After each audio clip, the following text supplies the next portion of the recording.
ಇವಾಗ ನಾವು Kantara film ಹೋಗ್ತಾಯಿದ್ದೆ.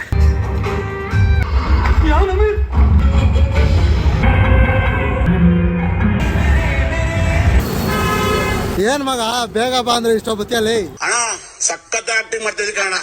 Friends, ನನ್ನ ಹೆಸರು ಪ್ರಜ್ವಲ್ ಅಂತ. ಪ್ರಜ್ವಲ್ ದೇವರಾಜ್. ಬಾಯಿಂದ ಮಾತು, ಕೈಯಿಂದ ಆಯುಧ, ಎರಡು ಅಪ್ಪಿತಪ್ಪಿನ ಜಾರಬಾರ್ದು. ಹುಡುಗಿರ್ನ ಯಾವತ್ತೂ ನಂಬಕ್ ಹೋಗ್ಬೇಡ್ರಿ. ಹುಡುಗಿರಂದ್ರೆ ಡೇಂಜರಪ್ಪ, ಹುಷಾರಾಗಿರಪ್ಪ. ನಂಬಿರೋ ದೈವ ಯಾವತ್ತೂ ಕೈ ಬಿಡಲ್ಲ.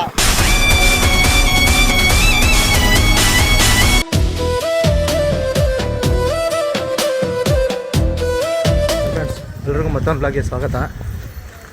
ಇವಾಗ ನಾವು ಕಾಂತಾರ ಫಿಲಮ್ ಹೋಗ್ತಾಯಿದ್ದೆ. ನಾನು ಮತ್ತು ನನ್ನ ಕಾಲೇಜ್ ಫ್ರೆಂಡು. ಅವನು ಬಂದವನು, ಬಸ್ ಸ್ಟಾಪ್ ಹತ್ರ ಅವನೇ ಪಿಕ್ ಮಾಡ್ತಾನೆ. ಮನೆಗೆ ಹೋಯ್ತು, ಅವ್ನು ಯಾರಾದರೂ ತೋರಿಸ್ತೀನಿ. ಫ್ರೆಂಡ್ಸ್ ನೋಡಿ, ನಾನು ಹೇಳ್ದಲ್ಲ, ಇವನು ನನಗೆ ಸೀನಿಯರು, 1 ವರ್ಷ ಸೀನಿಯರು. ಆದರೂ ಅವ್ನಿಗಂತೂ ಮರ್ಯಾದೆ ಅಂತೂ ಕೊಡಲ್ಲ. ಯಾರಾದರೂ ತೋರಿಸ್ತೀನಿ ನೋಡಿ. ಏನು ಮಗ ಬೇಗ ಬಾ ಅಂದರೆ ಇಷ್ಟ ಬತ್ತಿಯಲ್ಲಿ ಯಾವನು ಬಂದಿರೋ. ಫ್ರೆಂಡ್ಸ್, ಮಗ ತೋರಿಸ್ತಿದ್ದು. ಫ್ರೆಂಡ್ಸ್, ನನ್ನ ಹೆಸರು ಪ್ರಜ್ವಲ್ ಅಂತ. ಪ್ರಜ್ವಲ್ ದೇವರಾಜ್. ನಾನು ಸೀನಿಯರು, ಆದರೂ ಲೆಕ್ಕಲ್ಲಿ ಒಂಥರ ನಾನೇ ನೋಡಿ. ಅಯ್ಯ, ನನ್ನ ಸೀನಿಯರು ಆದರೂ ಒಂಥರ ಕ್ಲಾಸ್ ಬಿಡ್ತಾರಂತೆ. ಅಡ್ರೆಸ್ ಹೇಳಪ್ಪ, ಗೊತ್ತಿಲ್ಲ. ರೈಟ್ ನಡಿ. ಫ್ರೆಂಡ್ಸ್, ಇವಾಗ ಸಿದ್ದೇಶ್ವರ ಥಿಯೇಟ್ರಿಗೆ ಹೋಗ್ತಾ ಇದ್ದೀವಿ. ಸಿದ್ದೇಶ್ವರ ಅಲ್ಲ, ಸಿದ್ಧಲಿಂಗೇಶ್ವರ ಥಿಯೇಟ್ರು, ಕಾಂತಾರ ಫಿಲಮು. ಎಲ್ಲರೂ ಚೆನ್ನಾಗಿದೆ ಅಂತ ಹೇಳ್ತಾವ್ರೆ. ನೋಡೋಣ, ನಾನು ಹೋಗ್ಬಿಟ್ಟು ಹೆಂಗಿದೆ ಏನು ಎತ್ತ ಅಂತ ಹೇಳ್ತೀನಿ. 7 ಗಂಟೆ ಶೋಗೆ ಮನೇನೆ 6:50ಕ್ಕೆ ಬಿಟ್ಟಿದ್ದೀವಿ. 55 ಹೆಂಗ್ರು 55 6:55. 5 ನಿಮಿಷ ಹೋಗ್ಬೇಕು.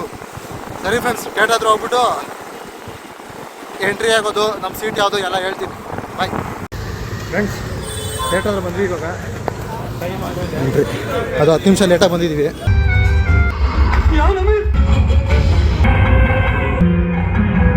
ಫ್ರೆಂಡ್ಸ್, ಇವಾಗ ಇಂಟರ್ವಲ್ ಬಿಡ್ತು. ಫಸ್ಟು ರೋಯಿಂದ ಹಿಡಿದು ಬಾಲ್ಕನಿವರೆಗೂ ಫುಲ್ಲು ಟಿಕೆಟ್ ಸೋಲ್ಡ್ ಔಟ್. ಏನು ಜನ ಮಾತ್ರ, ಸಿಕ್ಕಾಪಟ್ಟೆ ಜನ ಇದ್ದರು.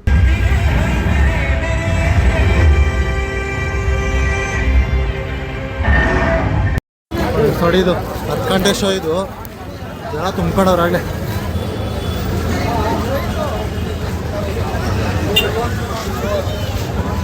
ಫ್ರೆಂಡ್ಸ್, ಮೂವಿ ನೋಡ್ಕೊಂಡು ಆಚೆ ಬಂದಮೇಲೆ ಸಿಕ್ಕಾಪಟ್ಟೆ ಜನ ಇದ್ದರು. ಅಲ್ಲಿ ನಾನು ರಿವ್ಯೂ ಕೊಟ್ಟು ಡೈರೆಕ್ಟಾಗಿ ಮಾತಾಡೋಕ್ಕಾಗಿಲ್ಲ, ಅದಕ್ಕೆ ವಾಯ್ಸ್ ಓವರ್ ಕೊಡ್ತಾಯಿದ್ದೀನಿ. ಕಾಂತಾರ ಚಾಪ್ಟರ್ 1 ಸಖತ್ತಾಗೈತೆ ಗುರು ಫಿಲಮ್ ಮಾತ್ರ. ಏನು ಹೇಳ್ರಿ, ಒಂದೊಂದು ಸೀನನ್ನು ಮಾತ್ರ ಸೂಪರ್ ಆಗ್ತಾ ಇದ್ದವ್ರೆ. ಏನಂದರೆ ಲಾಸ್ಟಲ್ಲಿ ನನಗನ್ಸಿದ ಪ್ರಕಾರ ನಾನು ಹೇಳ್ತಾ ಇರೋದು, ಲಾಸ್ಟಲ್ಲಿ ಒಂದು ಸೀನ್ ಮಾತ್ರ ನನಗೆ ಇಷ್ಟ ಆಗಿಲ್ಲ. ಅದು ಬಿಟ್ಟರೆ ಫಿಲಮ್ ಮಾತ್ರ ಸೂಪರ್ ಆಗೈತೆ. ಇನ್ನು ಯಾರ್ಯಾರು ಹೋಗಿ ಥಿಯೇಟ್ರಿಗೆ ಹೋಗಿ ನೋಡಿಲ್ಲ, ಹೋಗಿ ನೋಡಿರಿ. ನಾನು ರಿಲೀಸ್ ಆಗಿದ್ದ ದಿನ ಹೋಗಿ ನೋಡಬೇಕಿತ್ತು, ಟಿಕೆಟ್ ಸಿಕ್ಕಿಲ್ಲ ಅನ್ನೋ ಕಾರಣ ಸೋಮವಾರ ಹೋಗಿ ನೋಡಿದೆ. ವಿಡಿಯೋ ಲೇಟಾಗಿ ಅಪ್ಲೋಡ್ ಆಗುತ್ತೆ. ಆದರೂ ಫಿಲಮ್ ನೋಡ್ತಾ ನೋಡ್ತಾ ನಿಮ್ಮನ್ನು ಸೀಟ್ ಮುಂದೆ ಕೂರಿಸುತ್ತಂಗೆ. ನೀವು ಸ್ಟ್ರೈಟಾಗಿ ಹಿಂಗೆ ಕೂತಿರೋರು ಸೀಟ್ ಮುಂದೆ ಎದ್ದು ನೋಡಬೇಕು, ಆ ಥರ ಮಾಡುತ್ತೆ. ಹಂಗೈತೆ ಫಿಲಮ್ ಮಾತ್ರ. ಅದರಲ್ಲಿ ಮೇಯ್ನಾಗಿ ನಾನು ಟೈಟ್ಲ್ ಕಾರ್ಡೇ ನೋಡಿಲ್ಲ. ಅದು ಲೇಟಾಗಿ 10 ನಿಮಿಷ ಲೇಟಾಗಿ ಹೋದೆ, ಅದೊಂದು ಮಿಸ್ ಆಯಿತು.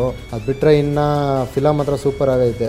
ರಿಷಬ್ ಶೆಟ್ಟಿ ಆ್ಯಕ್ಟಿಂಗು, ರುಕ್ಮಿಣಿ ಹೊಸತರ ಆ್ಯಕ್ಟಿಂಗು, ಕಾಮಿಡಿ, ಗ್ರಾಫಿಕ್ ಬಳಸಿರೋದು ಸೂಪರಾಗಿ ಮಾಡೋರೆ ಮಾತ್ರ. ನಮ್ಮ ಕನ್ನಡ ಫಿಲಮ್ ಇಂಡಸ್ಟ್ರಿಗೆ ಇನ್ನೊಂದು ಕಿರೀಟ ತಂದಂಗೆ ಆಯ್ತಿದ್ದು. ಯಾರ್ಯಾರು ಇನ್ನೂ ಹೋಗಿ ನೋಡಿಲ್ಲ, ಹೋಗಿ ಥಿಯೇಟ್ರ್ ನೋಡಿ, ಸೂಪರಾಗಿದೆ.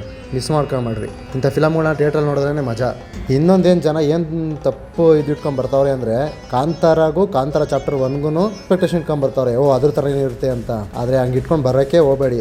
ಆ ಫಿಲಮೇ ಬೇರೆ ಥರ ಇದೆ, ಈ ಫಿಲಮೇ ಬೇರೆ ಥರ ಇದೆ. ಅದನ್ನು ಇದು ಕಂಪೇರ್ ಮಾಡೋಕ್ಕೆ ಹೋಗಬೇಡ್ರಿ. ಅದು ಬಿಟ್ಟರೆ ಫಿಲಮ್ ಮಾತ್ರ ಸೂಪರ್ ಆಗೈತೆ. ಬಂದು ನೋಡಿ, ಮಸ್ಟ್ ವಾಚ್. ಇವಾಗ ಮೂವಿ ನೋಡ್ಕೊಂಡು ಹೊರಟಿದ್ದೀವಿ. ಹೆಂಗೈತೆ ಅಂದರೆ ಮೂವಿ ಮಾತ್ರ ಬೆಂಕಿ. ಯಾವನ ಏನು ಹೇಳ್ದೆ ಚೆನ್ನಾಗಿಲ್ಲ ಫಿಲಮು ಅಂತ, ಸಾಕಾಗೈತೆ ನಮ್ಗೆ. ನಿಂಗೆ ಹೆಂಗೆ ಅನ್ಸು ಮಗ ಫಿಲಮು? ಸೈಕಾಗೈತೆ. ಬೇಕಾಗೈತಾ? ಯಾರ್ಯಾರು ಚೆನ್ನಾಗಿಲ್ಲ ಅಂತೆಲ್ಲ ಕರ್ಕೊಬರ್ರಿ, ಹೇಳ್ತೀವಿ. ಪಕ್ಕೂಗಿಬೇಕಾ ನನ್ನ ಮಕ್ಕಳಿಗೆ ಮುಂದೆ ನಿಲ್ಸಿದ್ದೀವ. ನಮ್ಮ ಫ್ರೆಂಡ್ಸ್ ಇವಾಗ ಗಾಡೀಲಿ ಹೋಗ್ತಾ ಇದ್ದೀವಿ. ಊಟಕ್ಕೆ ಹಾಕ್ತೀವಿ, ಅಲ್ಲಿ ಬ್ಲಾಗ್ ಮಾಡ್ತೀನಿ. ಫುಲ್ ರಿವ್ಯೂ ಕೊಡೋಣ. ಫ್ರೆಂಡ್ಸ್, ಇವಾಗ ನಮ್ಮ ಏರಿಯಾ ಆದಮೇಲೆ ರಘುನಳ್ಳಿ ಅಂತ ಇದೆ, ಅಲ್ಲಿ ಬಂದು ಊಟ ಮಾಡಿಕೊಂಡು ಮಶ್ರೂಮ್ ಬಿರಿಯಾನಿ, ಪ್ಲೇಟ್ ಗೋಬಿ ತಿನ್ಕೊಂಡು ಹೋಗ್ತಾ ಇದ್ದೀವಿ. ಹೇಗಿತ್ತಲ್ಲ ಮಶ್ರೂಮ್ ಬಿರಿಯಾನಿ? ಇಲ್ಲ, ಚೆನ್ನಾಗಿತ್ತು. ಫ್ರೆಂಡ್ಸ್, ಇನ್ನೊಂದೇನು ಗೊತ್ತಾ, ಕಾಂತಾರ ಫಿಲಮ್ ನೋಡಿ 2 ಪಾಠ ಕಲಿತೆ. ಒಂದು, ನೀವು ನಂಬಿರೋ ದೈವ ಯಾವತ್ತೂ ಕೈ ಬಿಡಲ್ಲ. ಇನ್ನೊಂದು, ತೆಳ್ಳಿಗೆ ಬೆಳ್ಳಿಗೆ ಚೆನ್ನಾಗಿರೋ ಹುಡುಗಿರನ್ನ ಯಾವತ್ತೂ ನಂಬಕ್ಕೆ ಹೋಗ್ಬೇಡ್ರಿ. ನಿಮ್ಮ ಜೊತೆ ಚೆನ್ನಾಗಿದ್ದು ಹಿಂದೆ ಬೆನ್ನಿಗೆ ಚೂರಿ ಆಗ್ತಾರಲ್ಲ, ಅದನ್ನು ಕರೆಕ್ಟಾಗಿ ತೋರಿಸೋರು ನಮ್ಮ ರಿಷಬ್ ಶೆಟ್ರು. ನೀವು ಹೋಗಿ ಫಿಲಮ್ನ ನೋಡಿ, ಚೆನ್ನಾಗೈತೆ. ನಿಂಗೆ ಅನ್ನಿಸ್ತು ಮಗ? ಸರಿ ಫ್ರೆಂಡ್ಸ್, ಬಾಯ್. ಇಷ್ಟು ಹೇಳೋಕ್ಕೆ ಇಷ್ಟಪಡ್ತೀನಿ. ಓಕೆ ಫ್ರೆಂಡ್, ಬಾಯ್.